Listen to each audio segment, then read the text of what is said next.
baadiyyaa deemnee maatii keenya biraa firoottan keenya biraa namoota hedduu wal arginee bakka hedduu wanti lafa kanarratti si gammachiisu keessaa baadiyyaa deemtee qaama maatii kee wajjin teettee nyaattee dhudhu hedduutu akkasitti tola. Akkasumas sargii babbareedaa sargii obboleettii keenya dabarsine jechuudha. Obboleettiin keenya kun kan jiraattu biyya ormaati. Innis kan jiraatu biyya jiraata namoota biyya ormaati. Isaan lachinuu gargar jiraatu.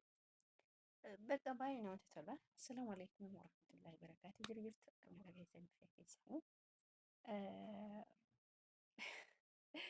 Akkuma asirratti argitan viidiyoo xiqqoo bareedduu kan taate akkasuma viidiyoo jechuun baay'ee bareedaa kan ta'e gara baadiyyaatti imallee gara baadiyyaatti gaafa imallu baay'ee kan namatti tolu kan nama hawwatu sirbi baay'ee bareedaa ta'e as keessatti dabarsine jechuudha. Alhamdulillahi rabbil alamin wantoota si gammachiisan keessaa isa ati maatii kee wajjin wal argitee firoota wajjin wal argitee nutti dhiyaattudha. Hedduu namatti tola. Bakka hin jiraa miti akkanumatti baay'ee si gammachiisaa baay'ee sitti tola. Hedduu kan namatti tola. Alhamdulillahi rabbil alamin.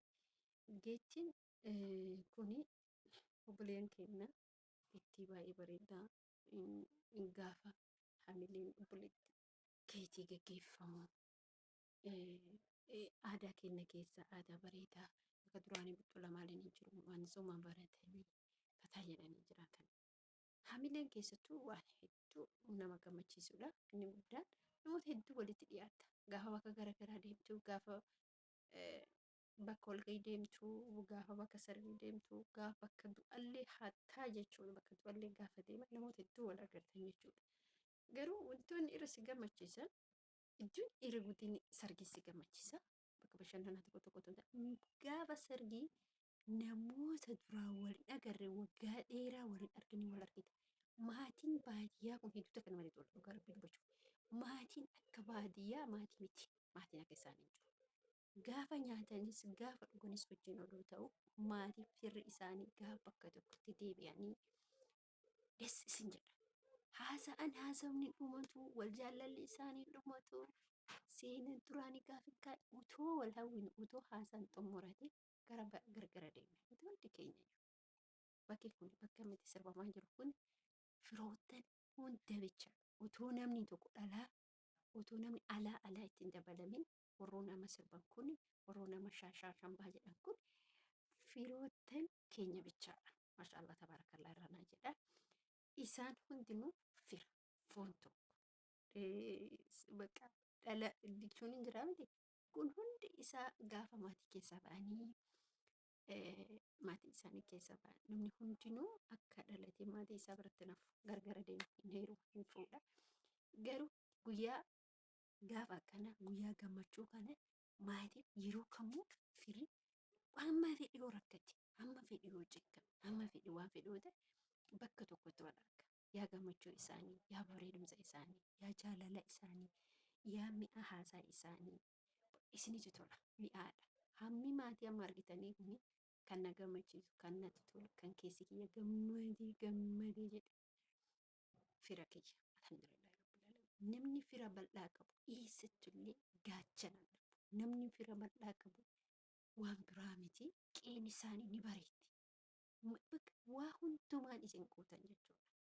Alhamdulillahi rabbil alamin.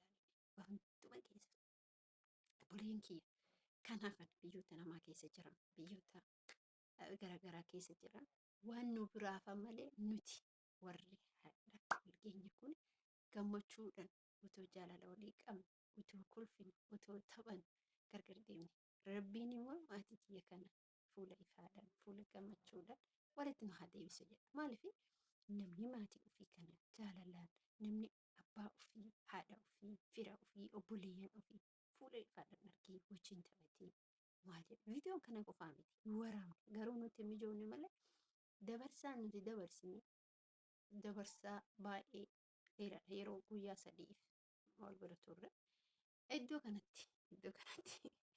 iddoo kanatti viidiyoo ciccitaa waraabee yeroo mushurraan dhufu manaamana jedhame ergasii yani yeroo kanas leenjiraa miti dubartoonni gara wanta hin dhafne hin dhufne iddoo kanarraa ba'ee iddoo sanirraa ba'ee bakka horii tan deeme bakka horii tan deeme bakka hin jiraa miti bakka horii kanaa isaanirra citti yoo tun taane guyyaa itti aanu wara bakka kana gibbima keessas dallamu keenya keessaa kenna duduu isaa koboota jira maaltu jira bakka wantoota nama barbaachisan hedduutu jira baadiyyaa keessanii beektanii iddoon gaafa gasii magaalarraa gara baadiyyaa deemtu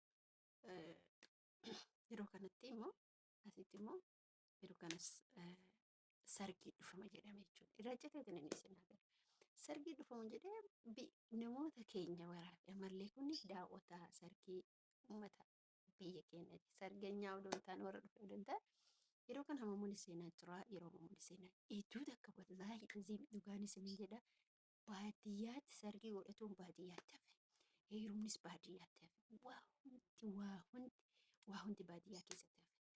Akhlaaqni hundi, kabajni hundi, jaalalli hundi, naamusni hundi, mushuraan bareedumsi waan biraa dhiisati. Dachiin isin bareechiti. Uffata dhiisa jechuudha. Asitti yeroo kana mushuraan seenaa jira. Mushuraan seenaa jira. Iddoo kanatti mucaatu na cufe jechuudha. Na waraabaduuf jedha. Kabajni isaa walii qabaniif jaalalli bareedumsi lafa. Bareedumsi jechuun bakka laftumtuu si hawwata baadiyyaa keessa. Sargii jechuun godhatanii hoteelatti miiliyoona meeqa gannaqanii bakka hin jiraa miti kana baadiyyaa keessatti akkasumatti otoo dhiyaatu sargii ka baadiyyaatti namatti tola.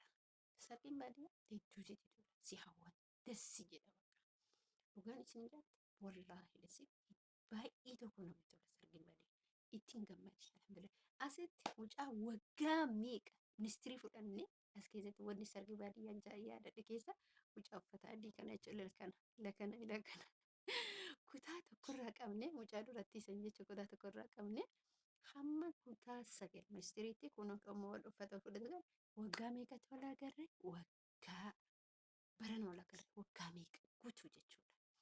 Otuma biyya keessa jiru waliin arginu garuu namni jireenya kun hojiin isaatiin bira biyya deemaa. Amma mucaa kana sababa maaliif sargii baadiyyaa jaalladha maaliif sargii walitti namoota hedduu fidee walitti namoota nama duraa wal arginu wal isin agarsiisa wanni jedhee mucaa kana waggaa dheeraa namoota san dura nama lama sadii arge waggaa meeqatti wallaahi laje erga ministirii fudhadhee biyya keessaa bahe isaan garuu yeroo tokko fudhannee gargar gallee inni yeroo isa magaalaa biraa galee anis magaalaa biraa galee garuu guyyaa dhoofe guyyaadhaa kan walitti nu fidee asitti mootii yeroo mushurraan bu'u ani garuu yommuu mushurraa kanammoo gisee kanammoo seenaa jira. Gisee kanammoo dubartiin fuulduraa hin tartuun beektan akka aadaa keenyatti jechuudha. Akkas isin jechuu barbaada asitti miliqee xiqqishoo isii haxirii jala injiraa miti haxirii ijaarama jala waraabee jechuudha. Miila isaanii duwwaa waraabee akkasii isin jechuu barbaada. Firri jaalatamaaf kabajamaa.